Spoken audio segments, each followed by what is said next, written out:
Hello ladies and gents, this is Kano from the Gamer section and I'm back with another review. For today's review is on Ariana and the HYDE Codex for the PlayStation 5, Nintendo Switch 1 and 2, and PC.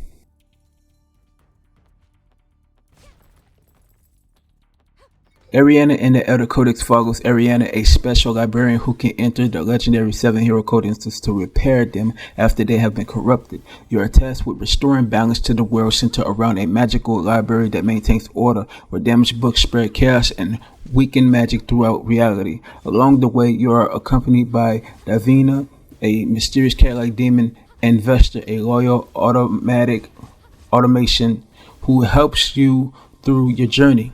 You step into the twisted storybook worlds filled with lost magic and disoriented tales. Each one feels like a self-contained adventure with its own challenges. While restoring the codexes, you are also searching for answers about your missing parents, unraveling an actual personal story that runs parallel to the world's collapse.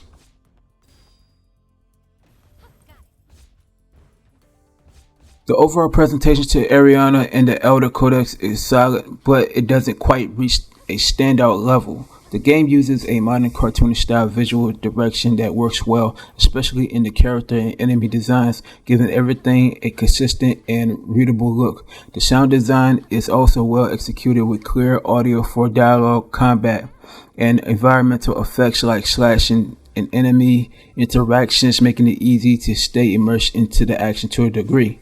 The menu layout is clean and straightforward, which helps you with the navigation, and it keeps everything accessible during gameplay. On the PlayStation 5 side, the game maintains a smooth 60 frames per second, ensuring responsive controls and fluid movements throughout the game.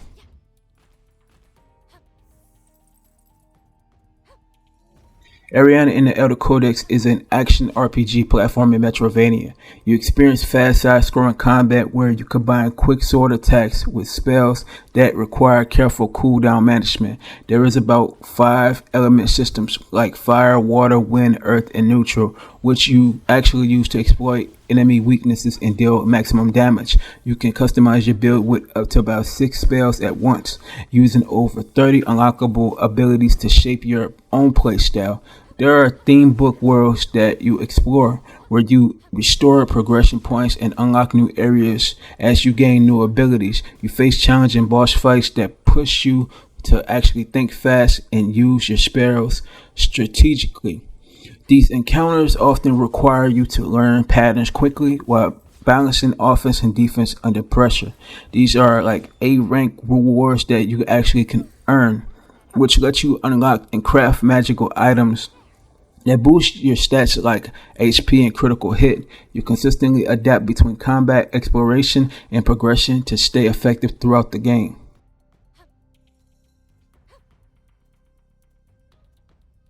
The biggest issue that I've noticed with Ariana and the HYDE Codex is pacing. I found the narrative to be overly wordy at times, with repeated story beats that slowly goes down with everything, and it makes it really harder to stay engaged.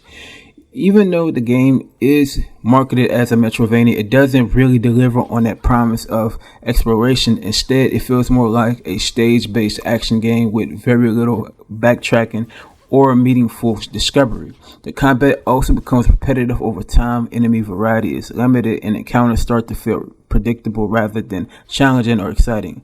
This lack of variety makes the gameplay loop basically lose impact the longer you play. On top of that, the in-game turns into a heavy grind, especially when it comes to progression and completion. It starts to feel more tedious than rewarding, which makes the game, and it actually takes away, from what actually should be satisfying finish, but it's not. It's dull and boring.